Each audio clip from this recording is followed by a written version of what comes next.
आषाढी वारी निमित्त महाआरोग्य शिबिर 2026 दिनांक 24 ते 26 जुलै 2026 स्थळ 3 रस्ता पंढरपूर तालुका पंढरपूर जिल्हा सोलापूर।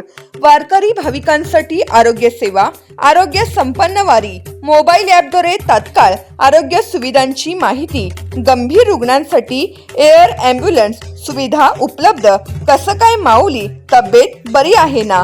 आरोग्य संपन्न वारी वेब ॲपचा उपयोग करण्यासाठी QR कोड स्कॅन करा।